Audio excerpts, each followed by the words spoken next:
शहर से दूर एक पुराना खंडर था जिसके बारे में लोगों का कहना था कि वहां पर किसी आत्मा का वास है। कुछ लोग इस बात को सच नहीं मानते थे। लोग वहां दिन में भी जाने से डरते थे।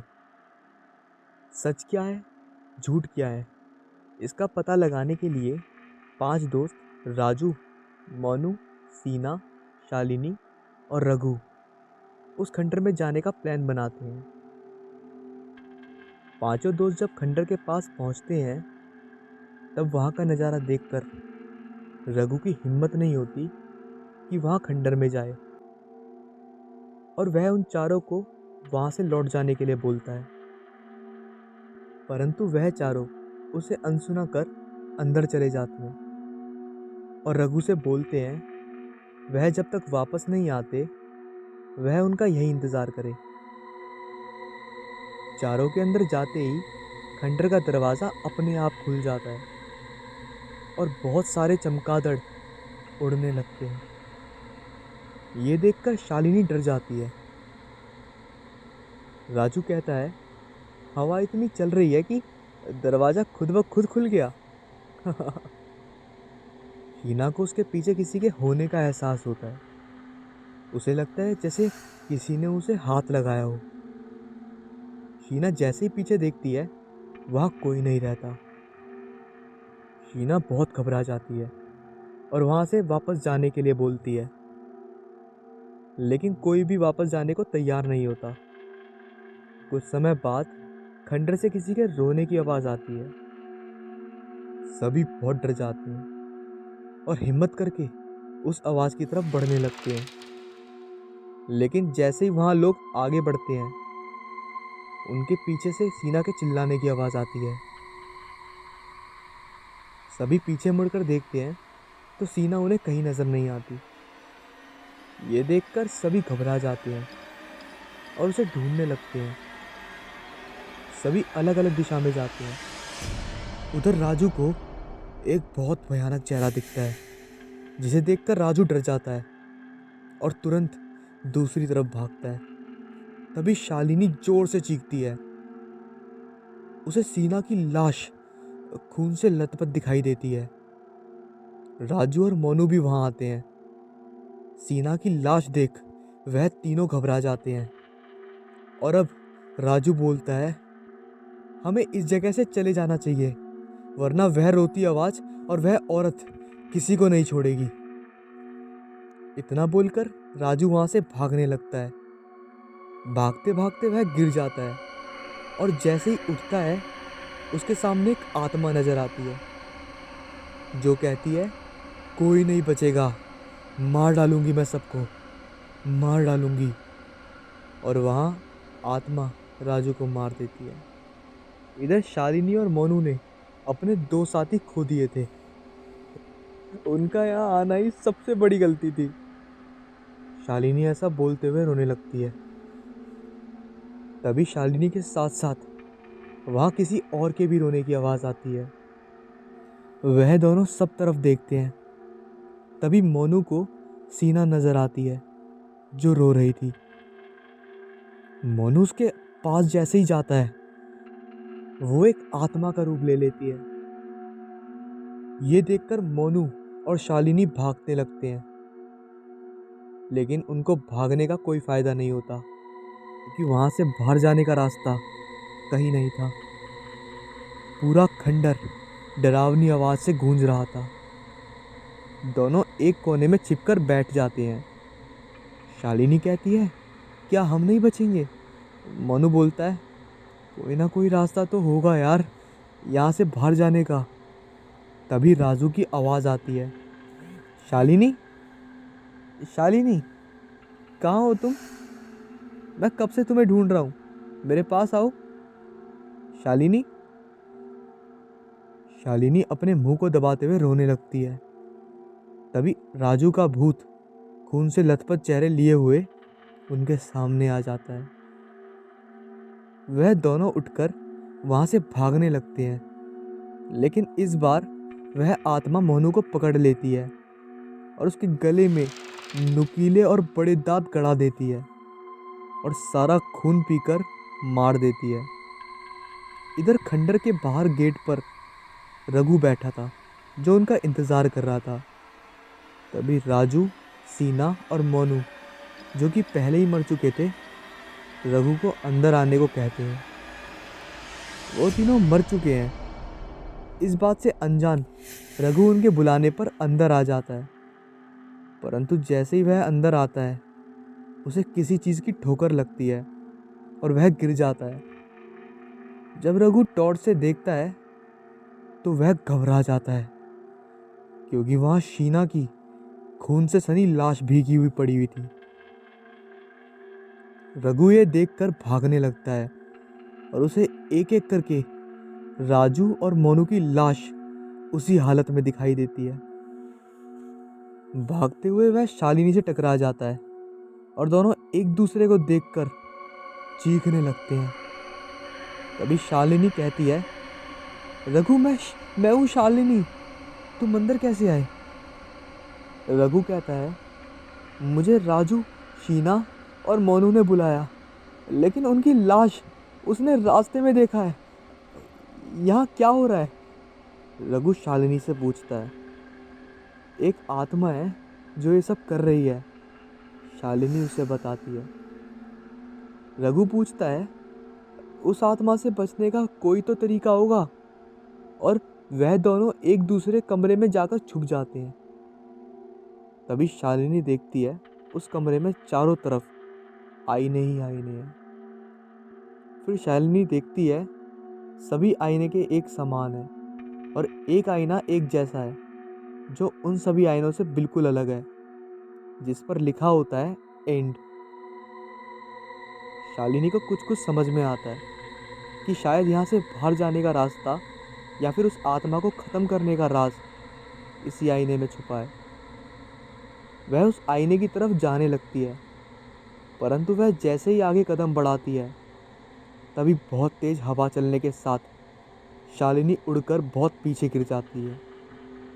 वह रघु से कहती है, हमें यहाँ से बाहर जाना है तो शायद उस आईने को तोड़ना पड़ेगा, परंतु उनके और आईने के बीच एक अदृश्य दीवार है जिसे तोड़ पाना इतना आसान नहीं है, क्योंकि वह दीवार कोई और नहीं, वही आत्मा है। रघु और शालिनी इस बार दोनों एक साथ आगे बढ़ते हैं, परंतु वह दोनों उस आईने तक पहुंच पाते उससे पहले ही वहां लगे सारे आईने एक एक करके उन दोनों पर गिरना शुरू हो जाते हैं। वह अपने को बचाने की बहुत कोशिश करते हैं। चारों तरफ बिखरे आईनों से वह घायल हो जाते हैं। शालिनी जैसे तैसे करके उस आईने तक पहुंच जाती है और टूटे हुए आईने का एक बड़ा सा टुकड़ा लेकर आईने को तोड़ देती है। आईने के टूटते ही वह आत्मा एक डरावनी चीख के साथ वहां से गायब हो जाती है। वह चीख इतनी भयानक होती है कि शालिनी और रघु दोनों बेहोश हो जाते हैं, लेकिन जब उन्हें होश आता है तो वह दोनों अपने आप को एक जंगल में पाते हैं। उन्हें अपने 3 साथियों को खोने का बहुत अफसोस होता है और यह हादसा उनके लिए कभी ना भूलने वाला एक अभिशाप बन जाता है। और इस तरह रघु और शालिनी दोनों बच जाते हैं। आपको ये कहानी कैसी लगी कमेंट बॉक्स में ज़रूर बताएं, और यदि आपके पास कोई कहानी है तो आप हमें ज़रूर भेजें।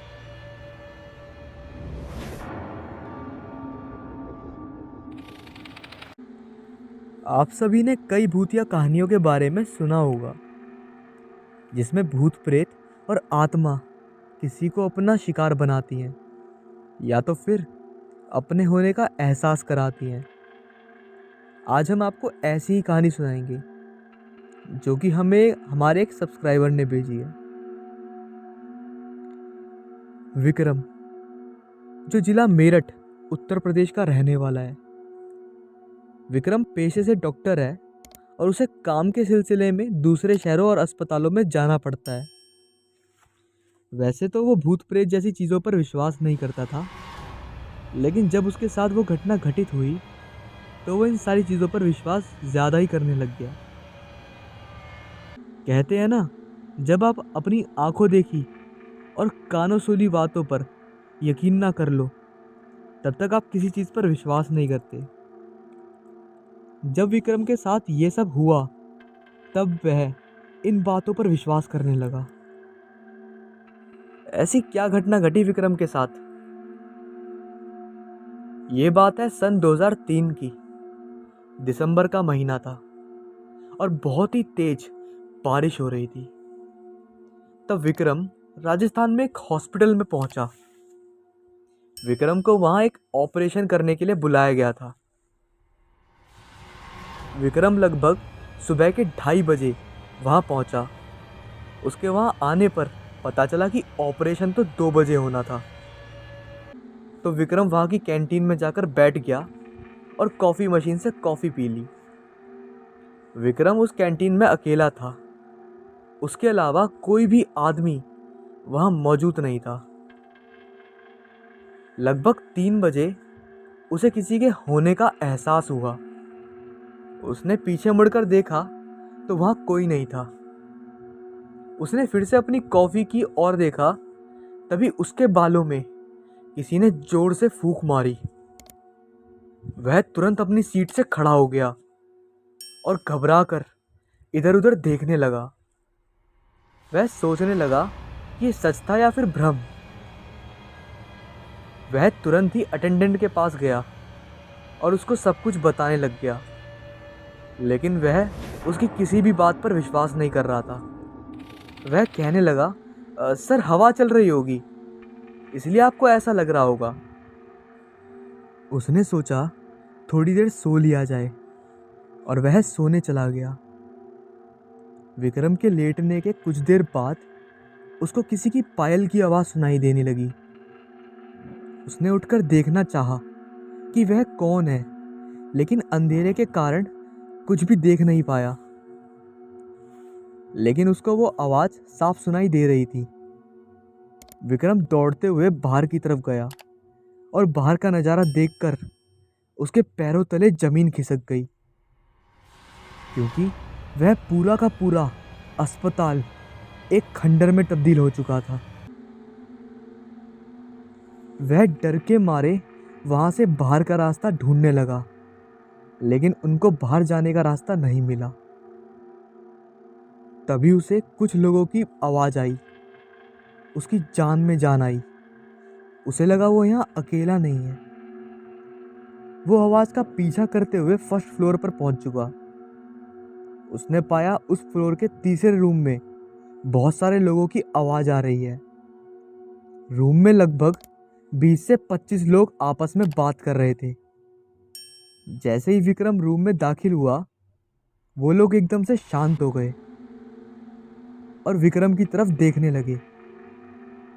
इससे पहले विक्रम कुछ समझ पाता, वो पूरा रूम भयानक हंसी से गूंजने लगा। वह सारे लोग उसकी तरफ देखकर हंस रहे थे। ये सब देखकर विक्रम बहुत डर गया। इससे पहले विक्रम बाहर भाग पाता, उस रूम का दरवाज़ा अपने आप ही बंद हो गया। विक्रम जोर जोर से चिल्लाने लगा और दरवाजे को पीटने लगा। विक्रम ने जैसे ही उन लोगों को पीछे मुड़कर देखा, तो वह सभी लोग विक्रम के बहुत करीब खड़े थे। तभी अचानक दरवाज़ा खुला और विक्रम गिरता पड़ता रूम से बाहर निकला, तो उसने पाया दरवाज़ा खोलने वाला बहुत बूढ़ा आदमी था। विक्रम उस आदमी के पैर पकड़कर चिल्लाने लगा, मुझे बचाओ, ये लोग मुझे मार डालेंगे। तो वो व्यक्ति बोला, बेटा यहाँ तो कोई नहीं है। विक्रम ने दोबारा रूम से झांक कर देखा तो लाइट जली हुई थी और रूम में कोई नहीं था, और वह पूरा का पूरा खंडर दोबारा हॉस्पिटल में तब्दील हो चुका था। तो विक्रम ने सारी कहानी उस बूढ़े व्यक्ति को बताई। तब उस बूढ़े ने बताया कि जो आवाज़ आपको सुनाई दे रही है वह सब सही है। यहाँ पर अस्पताल बनने से पहले एक कब्रिस्तान हुआ करता था। कब्रिस्तान को ही तोड़कर इस अस्पताल को बनाया गया है, इसलिए यहाँ पर बहुत सारे लोगों को ये आवाज़ें सुनाई देती है। तब विक्रम तुरंत वहाँ से निकला और घर चला गया, और वह आज तक उस रात को नहीं भूल पाया।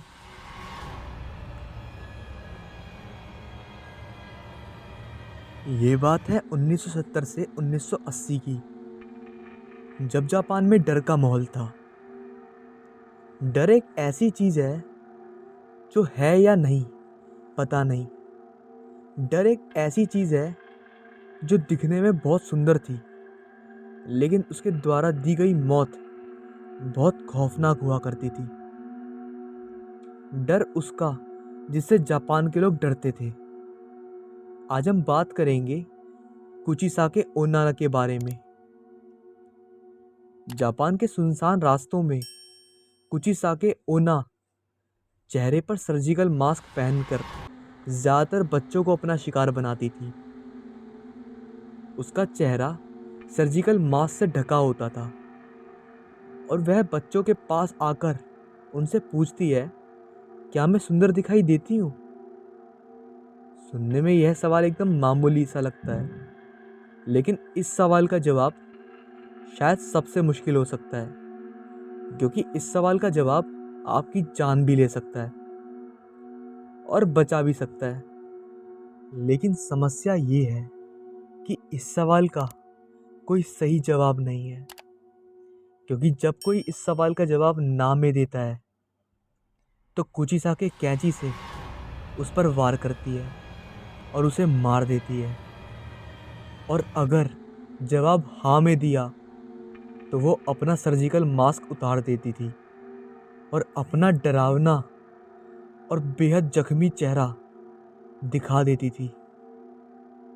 उसका चेहरा दो हिस्सों में बटा होता था, मानो किसी ने उसके चेहरे को पूरा चीर दिया हो। और फिर से वो अपना सवाल दोहराती थी, क्या मैं अब भी सुंदर दिखाई देती हूँ? कुचिसाके का डरावना चेहरा देखने के बाद अगर कोई उसके सवालों का जवाब ना में देता तो वो उसे मार देती, और अगर जवाब हाँ में होता तो कुचिसाके अपनी कैंची से जवाब देने वाले के चेहरे पर भी अपने जैसा घाव कर देती, जिससे लोगों की मौत हो जाती। जापान में 1970 के पूरे दशक में इस खौफनाक वबा की दहशत थी। दहशत इतनी कि लोग अपने बच्चों को घर से बाहर नहीं जाने देते थे। और तो और लोगों ने अपने बच्चों को स्कूल भेजना भी बंद कर दिया था। कुचिसाके के शिकार बने बच्चों और कुछ अन्य लोगों की खबरों से वहां के अखबार भरे रहते थे। ऐसे बहुत से लोग थे जिन्होंने दावा भी किया था कि उन्होंने कुचिसाके ओन्ना नाम की इस आत्मा को देखा है। उन दिनों इस खतरनाक चलती फिरती मौत की दहशत इतनी ज़्यादा बढ़ चुकी थी कि जापान सरकार को स्कूली छात्रों को पुलिस प्रोटेक्शन देनी पड़ी, ताकि बच्चे बेखौफ स्कूल आ जा सकें। लेकिन फिर भी कुचिसाके ओना अनेकों बच्चों को अपना शिकार बनाकर उन्हें मार दिया करती थी। लेकिन वो ऐसा क्यों करती थी, ये जानने के लिए हमें कहानी समझनी पड़ेगी।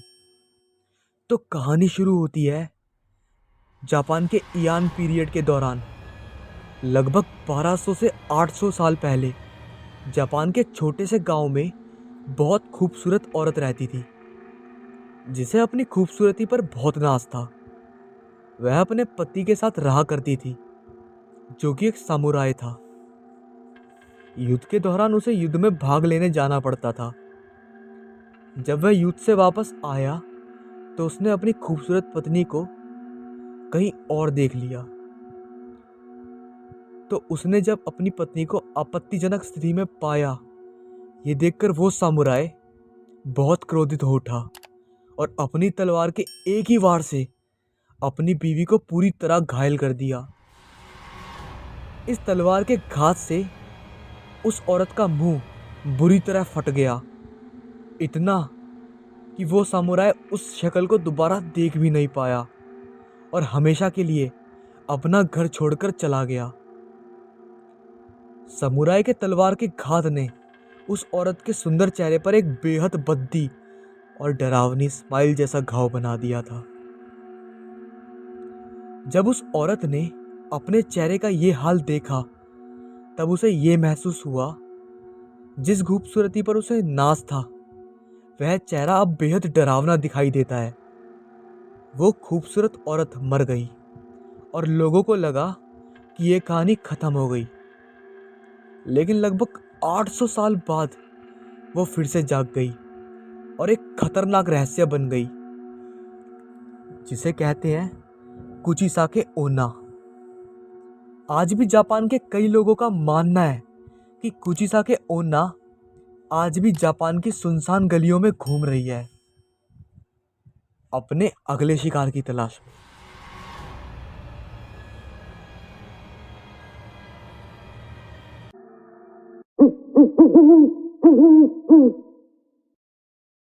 रात के 10 बजे ऑफिस से लौटते वक्त निखिल अपने करीबी दोस्त रॉबर्ट की कब्र पर फूल चढ़ाने कब्रिस्तान पहुंचा। कब्रिस्तान के सामने अपनी कार पार्क करके उसने कब्रिस्तान पर एक नज़र डाली।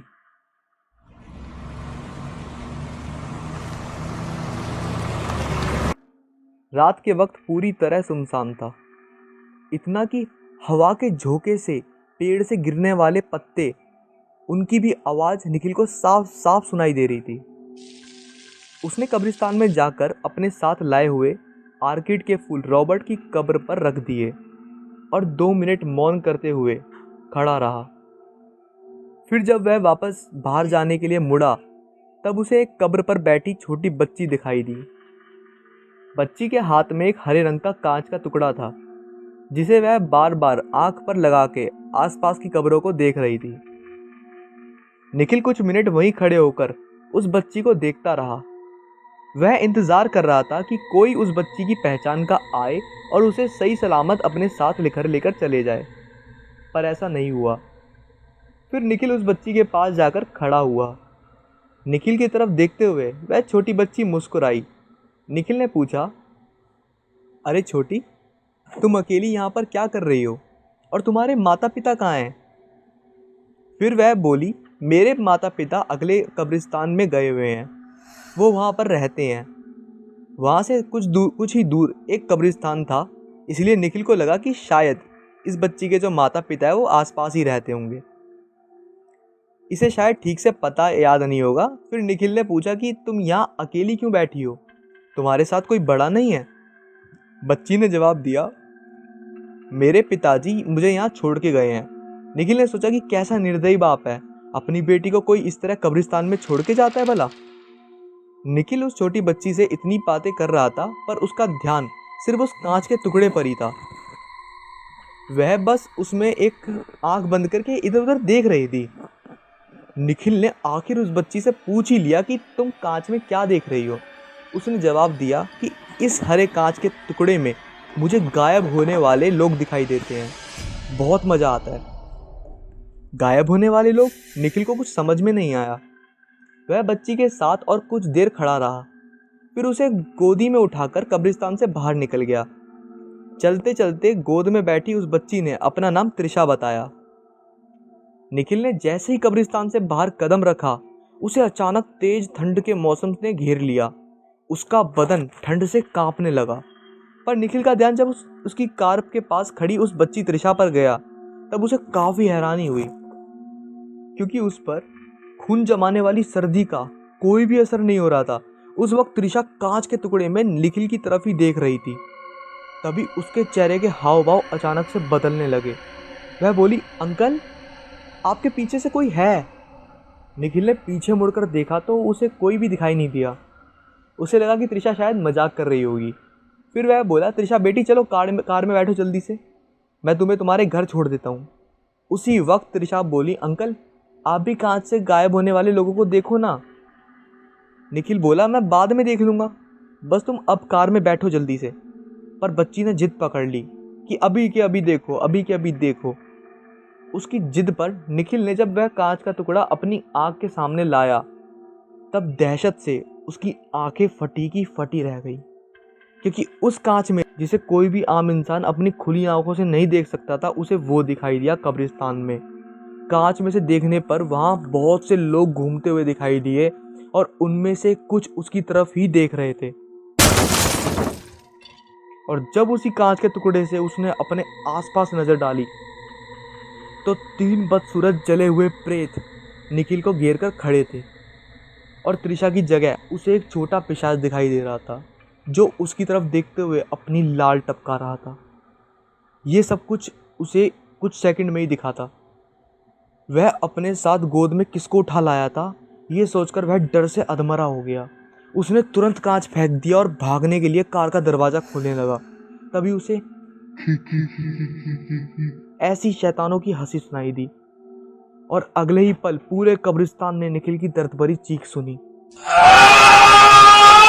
क्योंकि वह छोटा पिशाच निखिल की पीठ पर बैठा हुआ था और अपने नुकीले दांतों से उसने निखिल की गर्दन में 2 इंच अंदर घुसाए हुए दांतों से उसका खून बड़े चाव से पी लिया। जब निखिल के शरीर का खून खत्म हुआ, तब वह निष्प्राण होकर जमीन पर गिरा। फिर कब्रिस्तान से निकले चुड़ैल और प्रेतों ने उसके शरीर का मांस नोच नोच कर खाया और अपनी भूख मिटाई।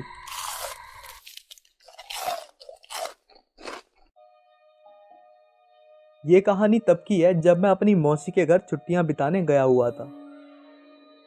उस समय मेरी गर्मी की छुट्टियां चल रही थी। मेरे मौसा जी एक डॉक्टर हैं, तो उन्हें रहने के लिए एक क्वार्टर मिला हुआ था। वे उस क्वार्टर में दूसरे मंजिल पर रहते थे। उनके फ्लोर पर एक बालकनी थी, जिसके पीछे की और एक जंगल था और रात के समय उस जंगल से अजीब और गरीब आवाजें सुनाई देती थी। ऐसे ही एक दिन की बात है, जब हम सभी खाना खाकर रात में बालकनी में बैठे हुए थे, कि तभी मेरी मौसी का लड़का हमसे कहने लगा कि किसी में हिम्मत है, यानी किसी में इतनी हिम्मत है कि वो रात के इस समय में इस जंगल के अंदर जाए। हम सब हंसने लगे और उससे कहने लगे कि क्या फालतू की बात कर रहा है, भला कोई इस जंगल में इतनी रात में क्यों जाएगा, कहीं कोई जंगली जानवर मिल गया तो शामत पक्की है। सब हंसने लगे। वो बोला कि मैं मजाक नहीं कर रहा। मेरे स्कूल के दोस्त बताते हैं कि एक बार ऐसे ही एक लड़का उस जंगल में चला गया, फिर उसका कभी कुछ पता नहीं चला।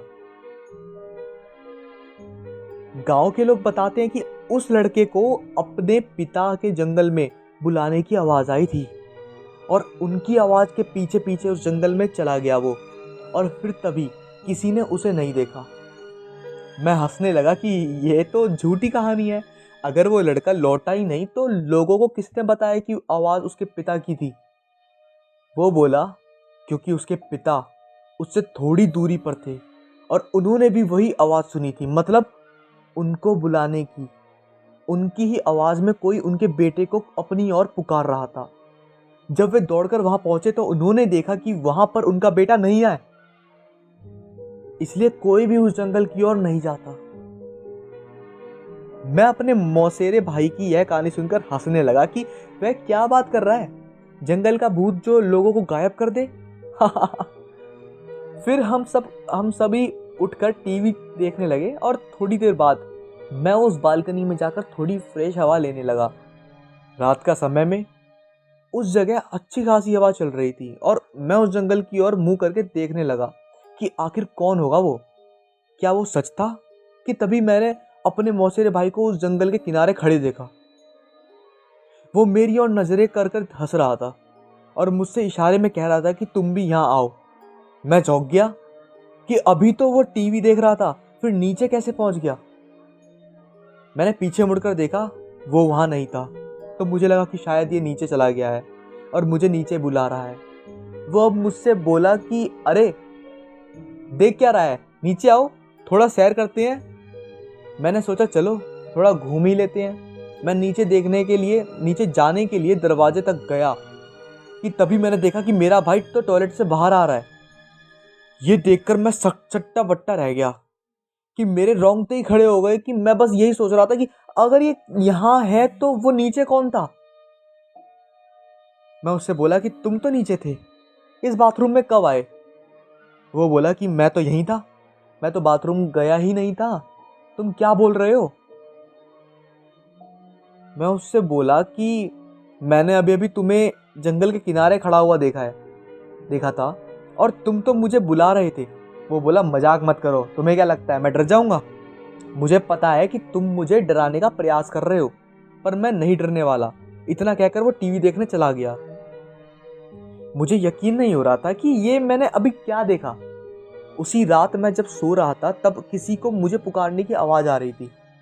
वो जो भी था मुझसे कह रहा था कि तुम्हारा कब से इंतज़ार कर रहा हूँ, तुम तो आए ही नहीं, देखो जल्दी आओ, फिर हम दोनों साथ में इस जंगल के अंदर घूमने चलेंगे। इस बार ये आवाज़ मेरे भाई जैसी नहीं थी, बल्कि किसी ऐसे बूढ़े आदमी की थी जो काफ़ी लंबा होगा और मुझसे काफ़ी ज़्यादा, जिसने कभी काफ़ी ज़्यादा सिगरेट पिया होगा।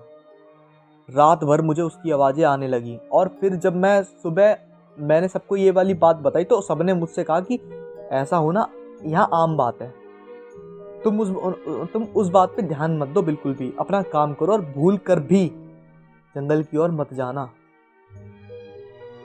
उसके बाद कुछ दिनों बाद भी मुझे उस जंगल की ओर से आवाज़ आती रही, फिर वो आवाज़ें आना रुक गईं। इस घटना के कुछ दिनों बाद मेरे पापा मुझे लेने आ गए थे, क्योंकि मेरी गर्मियों की छुट्टियां भी ख़त्म होने वाली थी। उस जंगल में रहने वाले लोग बताते हैं कि ये जो आवाज़ें थी ना, ये छलावा की आवाज़ें थी। ये छलावा आवाज़ें निकाल के लोगों को मारने के लिए बुलाता था, और जो कोई भी उसके पीछे जाता है वो फिर कभी लौट के नहीं आता। मैं एक भारतीय हूँ। आमतौर पर भारतीय ईश्वर और आत्माओं आदि पर अधिक विश्वास करते हैं। यह मेरा अनुभव नहीं है, ये मेरे दादा का है। हम भारत के आंध्र प्रदेश राज्य में रहते हैं। मेरे दादाजी दूसरे गांव में काम करते थे। वो साइकिल पर आते जाते थे। कभी कभी घर आने में देर सवेर हो जाता था। एक दिन मेरे दादाजी देर रात को साइकिल से घर आ रहे थे। हमारा गांव दूसरे गांव से कुछ दूर था, इसलिए रास्ता अंधेरे से भरे पेड़ों से भरा हुआ था। ये डरावना था, लेकिन मेरे दादाजी के लिए ये सामान्य बात थी, क्योंकि वह उस रास्ते से कई बार देर रात आए थे और गए थे। जाते समय उन्होंने सफ़ेद साड़ी में एक महिला को लिफ्ट मांगते देखा।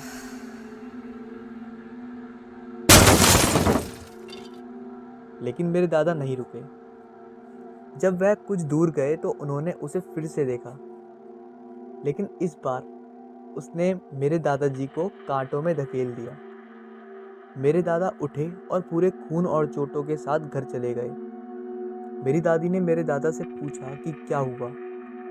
उन्होंने उन्होंने उन्हें सब कुछ समझाया।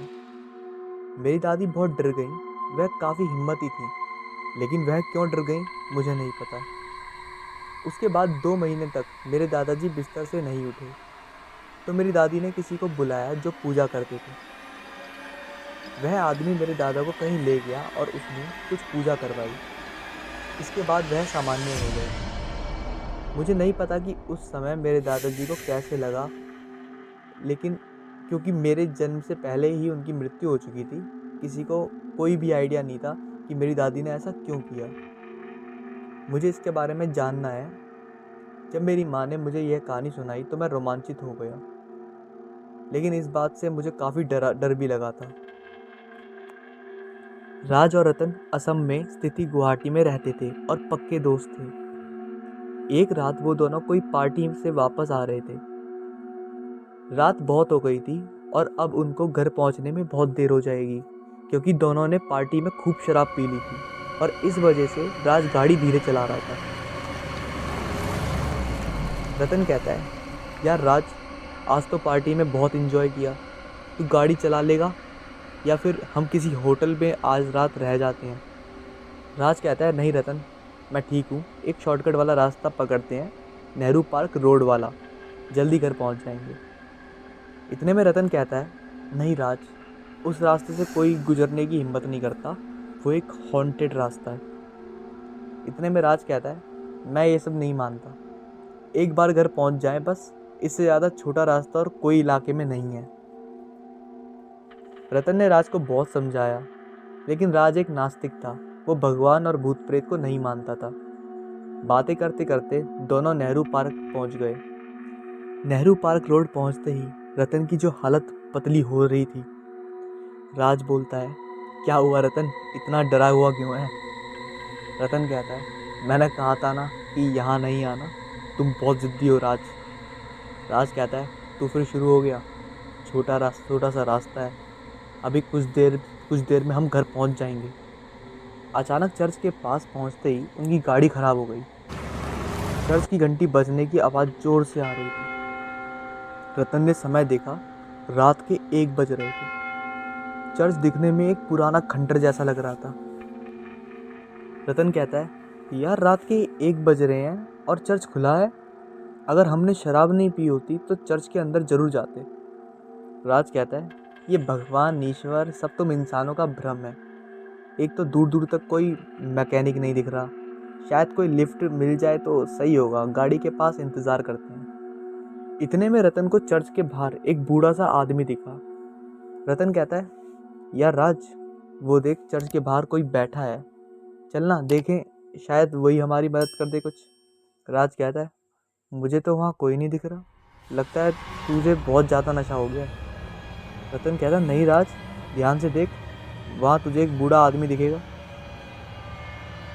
राज ने फिर देखा तो भी वहाँ कोई नहीं था। रतन उस बूढ़े आदमी के पास गया तो उसने देखा कि एक पादरी बाइबल पढ़ रहा था। रतन हैरान था कि ऐसी खंडर जगह पर रात के 1 बजे ये पादरी अकेले बाइबल पढ़ रहा है। रतन कहता है, फादर, आप यहाँ अकेले क्यों बैठे हो, और इतनी देर रात को चर्च की घंटी बज रही है, इस चर्च की क्या हालत है, क्या आपको डर नहीं लगता? पादरी को रतन पर बहुत गुस्सा आता है और वो वहाँ से चले जाते हैं। रतन का चर्च को अंदर से देखने का मन हुआ और मोबाइल की टॉर्च ऑन कर अकेले ही अंदर चला गया। उसने देखा कि पादरी एक कोने में बैठकर बाइबल पढ़ रहे थे। रतन कहता है, अरे यह तो आश्चर्य की बात है, अंधेरे में भी पादरी बाइबल कैसे पढ़ रहे हैं? रतन की वजह से पादरी को बाइबल पढ़ने में बहुत परेशानी हो रही थी। वो चर्च की छत पर चले गए। रतन भी अपनी मोबाइल लाइट से पूरा चर्च अंदर से देख रहा था और फिर देखते देखते वो भी छत पर पहुंच गया। रतन उस बड़ी घंटी के पास पहुंचा और उसे बजाने की कोशिश करने लगा। तभी उसे ठोकर लगती है और वो एक रस्सी पे जा गिरा। वो रस्सी अपने आप ही रतन के गले में बंध गई। पास खड़े पादरी से मदद मांग रहा था रतन, पर पादरी उसे गुस्से से घूरे जा रहा था। रतन चीखता है, बचाओ बचाओ राज, मुझे बचाओ। इतने में पादरी रतन को जोर से धक्का देता है और रतन को फांसी लग जाती है। घंटी पर लटकने से रतन दम तोड़ देता है। वहाँ राज भी रतन को ढूंढ रहा था। चर्च के चारों तरफ ढूंढने के बावजूद रतन नहीं मिला। रतन का फोन भी नहीं लग पा रहा था। चर्च की छत की घंटी जोर से बजने लगी और तब राज का ध्यान चर्च की छत पर गया तो अपने दोस्त रतन की लाश उसी घंटी पर लटकते हुए दिखी। रतन की रहस्यमयी मौत को देख राज के पैरों तले जमीन खिसक जाती है और वो खुद को रतन की मौत का जिम्मेदार समझने लगता है। राज ने देखा कि रतन की लाश के पास बाइबल पढ़ने की आवाज़ आ रही थी। इतने में राज को रतन का कॉल आया। राज, रतन तेरा कॉल, ये सब क्या है? कॉल से आवाज़ आती है, राज मुझे बचाओ, राज मुझे बचाओ। राज को कुछ समझ नहीं आ रहा था कि ऊपर रतन की लाश और अब उसका कॉल, साथ में उसकी लाश के पास बाइबल पढ़ने की आवाज़। राज चर्च की छत पे जाने लगा और इतने में एक ट्रक के गुजरने की आवाज़ आई। राज ने उस ट्रक को रोका। राज कहता है, नहीं सुनिए भाई साहब, प्लीज़ मेरी मदद करो, मेरे दोस्त की लाश वहाँ चर्च के ऊपर लटकी हुई है। ट्रक ड्राइवर कहता है, अरे साहब, आप यहाँ कैसे फंस गए?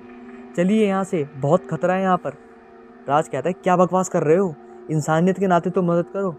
ट्रक ड्राइवर कहता है, अगर मैंने आपकी मदद की तो हमारी मदद करने के लिए कोई इंसान नहीं आएगा। मैं अभी भी कह रहा हूँ, चलिए मेरे साथ। राज हार कर उस ट्रक में बैठ जाता है। ट्रक ड्राइवर दिखने में 50 साल का गांव का रहने वाला लग रहा था और शरीर से काफ़ी तंदुरुस्त था। राज के मन में रतन की मौत का मंजर घूम रहा था। अब राज पूरी तरह से डरा हुआ था।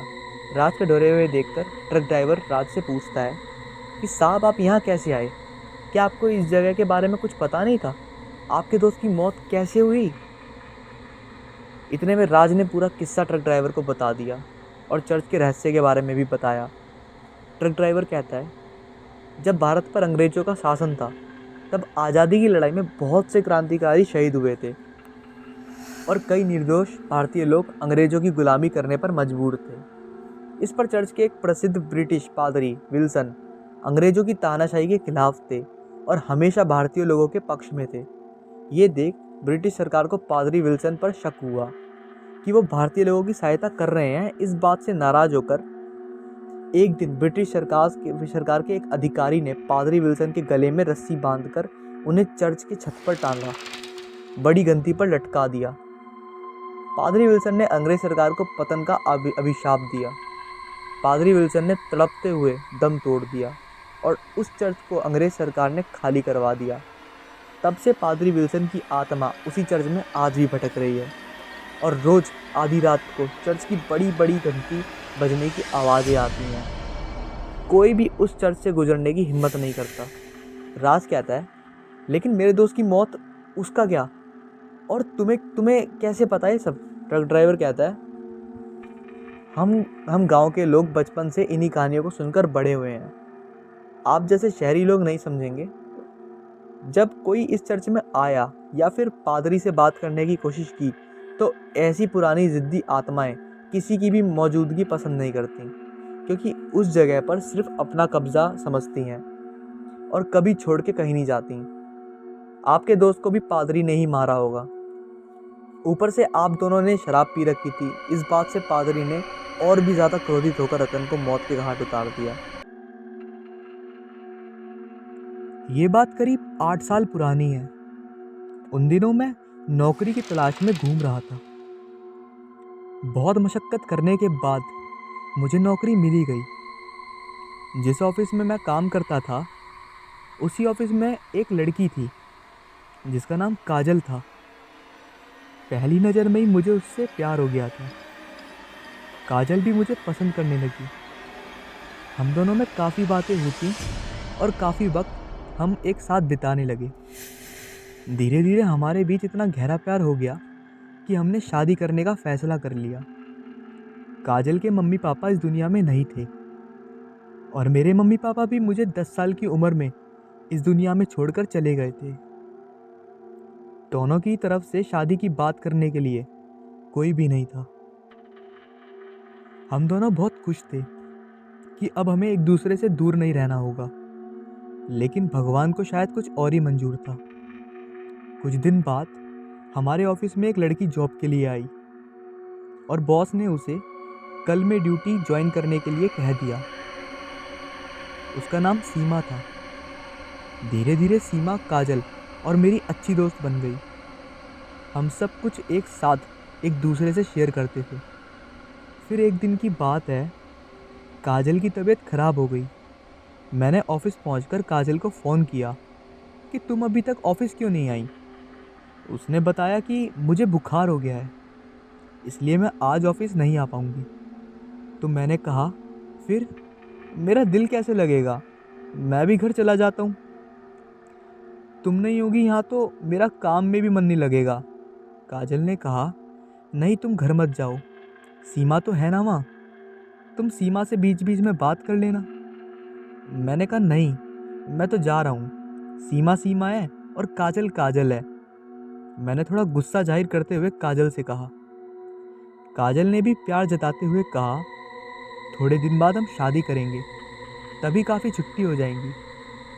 प्लीज़ अभी तुम छुट्टी मत करो। बीवी की बात नहीं मानोगे क्या तुम? कहते हुए काजल हंसने लगी। मैंने कहा, ठीक है बीवी जी, अब तो आपकी बात माननी पड़ेगी। और फिर हम दोनों हंस दिए। वाकई हम दोनों शादी को लेके बहुत खुश थे। मन में ना जाने क्या क्या सोच रहे थे कि शादी के बाद वहाँ जाएंगे यहाँ जाएंगे, लेकिन वो कहते हैं ना, सोची हुई बात कभी पूरी नहीं होती। जो आप सोचते हैं हमेशा उसका उल्टा ही होता है और मेरे साथ भी वैसा ही हुआ। एक दिन बॉस ने मुझे अपने कैबिन में बुलाया और कहा, तुम्हें आज ही मुंबई जाना है, तुम्हारा जाना बहुत ज़रूरी है, नहीं गए तो हमारा बहुत नुकसान हो जाएगा। मैंने कहा, सर आप किसी और को भेज दीजिए, मुझे कुछ ज़रूरी काम है। फिर बॉस ने मुझे प्रमोशन का लालच दिया और कहा कि अगर तुम मुंबई चले गए तो तुम्हारा प्रमोशन पक्का। अब मैं सोच में पड़ गया कि उधर काजल की तबीयत भी ख़राब है, इधर प्रमोशन, दोनों ही चीज़ें बहुत ज़रूरी थी। मैंने काजल को फ़ोन किया। हेलो काजल, तबीयत कैसी है? काजल ने कहा, पहले से आराम है पर अभी पूरी तरह से ठीक नहीं है, कमज़ोरी बहुत आ गई है। तुमसे एक बात करनी थी। काजल ने बोला, हाँ बोलो ना। बॉस ने मुझे मुंबई जाने के लिए कहा है, लेकिन मैं कैसे जाऊं? इधर तुम्हारी तबीयत ख़राब है और उधर बॉस ने मुझे प्रमोशन का भी वादा किया है। मैंने उदास भरे लहजे में काजल से कहा। तब काजल ने खुश होकर बोला, अरे ये तो कितनी अच्छी बात है, और इतनी अच्छी खबर को तुम उदास होकर क्यों सुना रहे हो? तुम चले जाओ, अब इतनी भी खराब नहीं है मेरी तबीयत कि तुम आकर मेरे पास मुझसे चिपकर बैठो। कहते हुए काजल हंसी को दबाए मुझे चिढ़ाने लगी। Are you sure? तुम्हारी तबीयत ठीक है? अरे हाँ बाबा, कहा तो मैंने, मैं ठीक हूँ, बस थोड़े आराम की ज़रूरत है। ओके काजल थोड़ी करारी आवाज़ में बोली। मैंने कहा, चलो ठीक है, फिर मैं चला जाता हूँ। तुम्हें कुछ भी परेशानी हो तो सीमा को अपने पास बुला लेना, और हाँ, मेरे मुंबई से आते ही हम शादी कर लेंगे। अब मैं तुमसे और दूर नहीं रह सकता। जवाब में काजल ने कहा, मैं भी नहीं। अगली सुबह मैं ट्रेन से मुंबई के लिए रवाना हो गया। शाम को मुंबई पहुंचकर मैंने काजल को फ़ोन लगाया, लेकिन उसका फ़ोन स्विच ऑफ आ रहा था। मैंने 3-4 बार डायल किया, लेकिन फ़ोन स्विच ऑफ आ रहा था। मैं काजल से बात किए बिना एक दिन भी नहीं रह सकता था। जब काजल का फ़ोन नहीं लगा तो मुझे बेचैनी होने लगी। तभी मुझे याद आया कि क्यों ना मैं सीमा को फ़ोन करके उससे कहूँ कि तुम काजल के घर चली जाओ और मुझे सारी बात बताओ। सोचते हुए मैंने सीमा का नंबर डायल किया। 1-2 रिंग होने के बाद सीमा ने फ़ोन उठा लिया। हेलो सीमा, यार मैं बहुत परेशान हूँ, काजल का फ़ोन बंद आ रहा है, क्या तुम मेरी एक बार काजल से बात करा सकती हो प्लीज़? उसने कहा, ठीक है मैं अभी जाती हूँ, और उसने फ़ोन कट कर दिया। मैं सीमा के फ़ोन का बेसब्री से इंतज़ार कर रहा था। तभी फ़ोन की रिंग बजी। सीमा का फ़ोन आया। उसने जो कहा उसे सुनकर मैं और भी परेशान हो गया। उसने बताया कि काजल तो अपने घर पर है ही नहीं, उसके घर पर ताला लग गया है। मैंने आसपास भी पता किया, लेकिन किसी को काजल के बारे में कुछ पता नहीं था। शायद वो अपने किसी रिश्तेदार के घर गई हो। तुम परेशान मत हो, कहते हुए सीमा मेरा हौसला बढ़ा रही थी। मैं बहुत ही परेशान था। मुझे रात में बुरे बुरे ख्याल आने लगे, जिसकी वजह से मैं पूरी रात सो नहीं पाया। सुबह होते ही पहली ट्रेन में से दिल्ली के लिए निकल गया और सीधा काजल के घर गया, जहाँ पर ताला लगा हुआ था। पड़ोस में पता किया तो कुछ पड़ोसियों ने बताया कि कल दिन में तो काजल अपने घर पर ही थी। इससे ज़्यादा हमें कुछ नहीं पता। फिर मैं सीमा के घर गया। सीमा अंदर से आई और बोली कि काजल का कुछ पता नहीं चला। नहीं, मैंने हर जगह ढूंढा पर किसी ने कुछ बताया ही नहीं, उसका कुछ पता ही नहीं चला, कहाँ गई मेरी काजल? कहते हुए मैं रोने लगा। सीमा मुझे समझाते हुए बोली कि तुम चिंता मत करो, काजल जल्दी ही मिल जाएगी। सप्ताह बीते, महीने बीते और फिर साल, लेकिन काजल का कुछ पता नहीं चला। इस बात को 2 साल हो चुके थे। मैं काजल की यादों को दिल में बसाए बस रोए जा रहा था, लेकिन उसकी याद मुझे हर पल सताती। उसका मुझे वो छेड़ना, बात बात पे बीवी जैसा डांटना, उसकी यादें मुझसे भुलाई नहीं जा रही थी। ऑफिस में सबसे बात करना बिल्कुल बंद कर दिया था मैंने। मेरी दुनिया तो जैसे वीरान हो गई थी, क्योंकि काजल ही मेरी दुनिया थी। ये बात वही जानता है जिसका कभी दिल टूटा हो। फिर एक दिन की बात है, मैं कैंटीन में बैठा काजल की यादों में खोया हुआ था। तभी वहाँ मेरे ऑफिस का एक दोस्त नरेश मेरे पास आकर बैठा और उसने मुझसे कहा, तुम कब तक काजल की यादों में खोए रहोगे? मेरे ख्याल से अब तुम्हें शादी कर लेनी चाहिए। मैंने कहा नहीं, मैंने काजल के अलावा किसी और को अपनी ज़िंदगी में कभी लाने का सोचा भी नहीं है। तो उसने कहा, किसी के चले जाने से ज़िंदगी रुकती नहीं। क्या पता तुम शादी कर लो तो काजल को भी तुम्हारा ये फैसला अच्छा लगे। वो जहाँ भी होगी तुम्हारे इस फैसले से बहुत खुश होगी। और हाँ, मेरी नज़र में तुम्हारे लिए एक बहुत अच्छी लड़की है, तुम्हें पसंद भी बहुत करती है। मैंने चौंक कर पूछा, वो लड़की कौन है?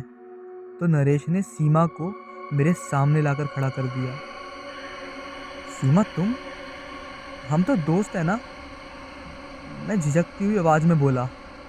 फिर सीमा ने कहा, क्यों रमेश, क्या दो दोस्तों के बीच में प्यार नहीं हो सकता? मैं चुप रहा। फिर नरेश ने बोला सीमा से कि इसे सब सच बता दो। तो सीमा ने कहा, पहले ये बताओ मैं तुम्हें पसंद नहीं हूँ। मैंने कहा, नहीं सीमा, ऐसी बात नहीं है, तुम बहुत अच्छी लड़की हो। सीमा ने कहा, तो ठीक है फिर, आज से और अभी से मैं तुम्हारी बीवी हूँ। समझी, मुझे कुछ नहीं सुनना, मैं तुम्हारी बीवी हूँ बस। एक पल के लिए मुझे ऐसा लगा जैसे मेरे सामने काजल ही खड़ी हो, और मैं एक झटके में ही काजल की यादों से बाहर आने लगा। 1 महीने बाद हम दोनों ने शादी कर ली। मैं सीमा को, और सीमा समझकर नहीं बल्कि काजल समझ के, उसे शादी करने लगा। उसकी कुछ आदतें काजल से बहुत मिलती थी, इसलिए मुझे लगता था कि मेरे सामने काजल खड़ी है। दिन बीतते चले गए और मैं उसे भूलता चला गया, लेकिन मुझे पता नहीं था ये प्यार एक धोखा है। एक रात में और सीमा, हम सब बात कर रहे थे कि अचानक दरवाजे पर दस्तक हुई। सीमा गहरी नींद में सोई हुई थी, लेकिन मेरी आंख उस दस्तक से खुल गई। मैंने दरवाज़ा खोला तो सामने क्या देखता हूँ, काजल खड़ी है। मैंने काजल को देखते ही गले लगा लिया। गुस्सा था, लेकिन उससे भी ज़्यादा खुश था कि मेरी काजल को भगवान ने मेरे पास भेज दिया। मैं मन ही मन में भगवान को धन्यवाद दे रहा था। काजल ने मुझसे कहा, राजेश क्या तुम मुझे भूल गए थे? मैंने कहा, और क्या, तुम मुझसे ये नहीं पूछोगे कि मैं इतने दिन कहाँ थी? मैंने फिर से उसे अपने गले से लगाया और कहा, नहीं, मैं ये नहीं पूछूंगा तुम इतने दिन कहाँ थी। मेरे लिए इतना ही बहुत है कि तुम मेरे पास आ गई हो। उठिए राजेश, कहते हुए सीमा ने मुझे जगाया। मेरी नींद खुली। मैंने अभी काजल को देखा था, वो क्या सपना था? सोचते हुए मैं तैयार होकर ऑफिस के लिए निकल गया। मैं ऑफिस आज ऑटो से जा रहा था। रास्ते में एक लड़की खड़ी थी जो ऑटो को रोकने का इशारा कर रही थी। ऑटो वाले ने ऑटो रोका और मैंने देखा कि ये तो काजल है। काजल उसी ऑटो में मेरे साथ आकर बैठ गई। मैंने काजल से कहा, मैं तो सपना देख रहा हूँ, सोच रहा था, लेकिन तुम सचमुच में मेरी ज़िंदगी में फिर से लौट आई हो। काजल ने कोई जवाब नहीं दिया, वो चुपचाप बैठी रही। थोड़ी देर बाद काजल ने मुझसे पूछा, तुम सीमा से प्यार करते हो या मुझसे? मैंने कहा, मैं तो हमेशा तुमसे ही प्यार करता था और करता रहूँगा। तो फिर उससे शादी क्यों की तुमने? काजल की आंखें भर आईं। लेकिन काजल की इस बात को सुनकर मैंने ऑटो वाले को काजल के घर की तरफ ऑटो मोड़ने को कहा, और काजल से मैंने कहा, चलो तुम्हारे घर पर चलकर तुम्हें इम्तिहान से सारी बात बताऊंगा। और थोड़ी देर में ऑटो काजल के घर के सामने आ चुका। मैं ऑटो वाले को पैसे दे रहा था, इतने में काजल अपने घर के वरांदे में जाकर बैठ गई। मैंने देखा काजल के घर पर जो ताला लगा हुआ है उस पर बहुत मिट्टी लगी है, मानो सालों से ना खुला हो वो ताला। क्या तुम यहाँ की सफाई नहीं करती? देखो कितनी धूल मिट्टी लगी है। मैं ताले की मिट्टी को झाड़ते हुए बोला, लाओ चाबी दो मुझे, मैं ताला खोलता हूँ। कहते हुए चाबी मांगने के लिए मैं काजल की तरफ हाथ बढ़ाया। उसने गुस्से में कहा, मुझे नहीं पता चाबी कहाँ है, खुद ढूंढ लो, कहते हुए दूसरी तरफ मुंह करके बैठ गई। मैं गार्डन में जाकर चाबी ढूंढने लगा। तभी मुझे घास के अंदर छुपी हुई चाबी मिली। चाबी में जंग लगा हुआ था। ये देखकर मैंने फिर काजल से पूछा, काजल अब तो तुम यहाँ रहती हो, फिर ये क्या चाबी में जंग क्यों लगा है, जैसे इस्तेमाल ही ना होती हो, और ताले पर भी बहुत धूल लगी हुई है। बात कुछ समझ नहीं आई। कहते हुए मैंने ताला खोला। ताला खोलते ही अंदर से बदबू आने लगी। इतने में काजल वहां से उठकर पता नहीं कहाँ चली गई। मैंने सोचा शायद गुस्सा होकर गार्डन में जाकर बैठ गई होगी। मैं आवाजें लगाने लगा, काजल कहाँ हो तुम? अरे बीवी जी, तुम कुछ ज्यादा ही गुस्सा नहीं हो जाती? फिर भी काजल काजल की तरफ से कोई जवाब नहीं आया। मैं कमरे में दाखिल हुआ। वहां किसी का कंकाल पड़ा हुआ था। जैसे ही मैंने उसके हाथ की घड़ी देखी, मैं तो हैरान रह गया। ये वही घड़ी थी जो कुछ साल पहले मैंने काजल को उसके जन्मदिन पर दी थी। इसका मतलब ये काजल का मुझसे आगे के शब्द जो बोले नहीं जा रहे थे, लेकिन ऐसा कैसे हो सकता है? काजल तो अभी मेरे पास थी। मेरी तो समझ में ही नहीं आ रहा था कि आखिर क्या चक्कर है। तभी काजल मेरे सामने आई और रोने लगी और कहने लगी, हाँ राजेश, ये जो कंकाल है ये मेरा ही है। मैं तुमसे बहुत दूर जा चुकी हूँ। ये सुनकर मैं सन्न रह गया। फिर काजल ने कहा, क्या तुम जानना नहीं चाहोगे कि ये कैसे और किसने किया? मैंने कहा, काजल मुझे बताओ, जिसने भी तुम्हें मुझसे दूर किया है, मैं उसको सज़ा तो छोड़ो, मैं उसे जान से मार दूंगा। मैं हकला हकला कर बोल रहा था। काजल गुस्से में बोली, वो कोई और नहीं, सीमा है। ये सुनकर मेरे पैरों तले जमीन निकल गई। काजल ने बताया कि जब तुम ऑफिस के काम से मुंबई गए थे, तो उसी शाम सीमा मेरे घर आई थी और उसने मुझसे कहा कि मैं राजेश से प्यार करती हूँ, तुम बीच से हट जाओ। मैंने कहा, क्या राजेश भी तुम्हें प्यार करता है? तो उसने कहा, अगर नहीं करता तो धीरे धीरे करने लगेगा, अगर तुम हमारे बीच से हट जाओ तो। और उसने मुझे ज़बरदस्ती जहर पिला दिया। मैं रोती रही उसके सामने। मैं भीख मांगती रही कि मुझे छोड़ दो, हम तो दोस्त हैं। तो उसने कहा, तू मेरी दोस्त नहीं, सौतन है। अगर तू ना रहेगी तो राजेश को मुझसे प्यार करना ही पड़ेगा। उसने मुझे जहर पिलाकर घर में बंद कर दिया और बाहर से ताला लगाकर चाबी बाहर फेंक दी। अब मैं उसे मारकर अपनी मौत का बदला लूँगी। तुम्हारे लिए ही मेरी आत्मा भटक रही थी कि जो भी मेरे साथ हुआ उसे मैं तुम्हें बता सकूं। मैंने काजल से कहा, काजल तुम उसे मत मारना, मैं उसे कानून से सज़ा दिलाऊंगा। गुस्से में काजल मुझसे कहने लगी, नहीं, मैं उसे खुद मारूंगी। मैंने कहा, नहीं, मेरी काजल कभी किसी को मारने के बारे में सोच नहीं सकती। मेरी इस बात को सुनकर काजल रोने लगी और कहने लगी, मुझे दुख बस इस बात का है कि मैं तुम्हारे साथ रहना चाहती थी, तुम्हारे साथ ज़िंदगी का हर पल बिताना चाहती थी, जो कभी नहीं होगा, और मैं तुमसे बहुत दूर हो गई। मैंने कहा, काजल, तुम ही मेरा पहला सच्चा प्यार हो और आखिर भी तुम ही रहोगी। मैं तो हमेशा तुम्हें ही प्यार करता रहूँगा। मेरे ऐसा कहते ही काजल एक चमकीली रोशनी में खो गई और मैं रोता रह गया। अब मैं घर आया। सीमा ने कहा, हाथ मुंह धो लो, मैं खाना लगाती हूँ। मैंने कहा, तुम मेरी काजल की हथियारी हो, तुम्हें मैं कभी माफ़ नहीं करूँगा।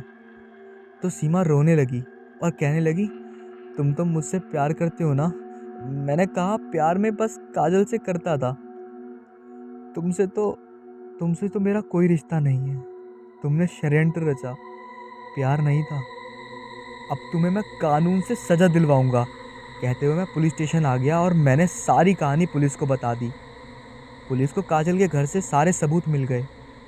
पुलिस ने सीमा को गिरफ्तार कर लिया और अदालत ने उसे उम्र कैद की सज़ा सुनाई। मुझे सीमा को सज़ा दिलवाकर बहुत सुकून मिला। मैंने शादी नहीं की, और ना आने वाले समय में करूँगा। मैं सिर्फ काजल से प्यार करूँगा बस, और हमेशा उसी से प्यार करता रहूँगा। काजल की जगह मैं किसी को नहीं दूंगा। यही कहते कहते मैं उसी के शव के आगे रोने लगा।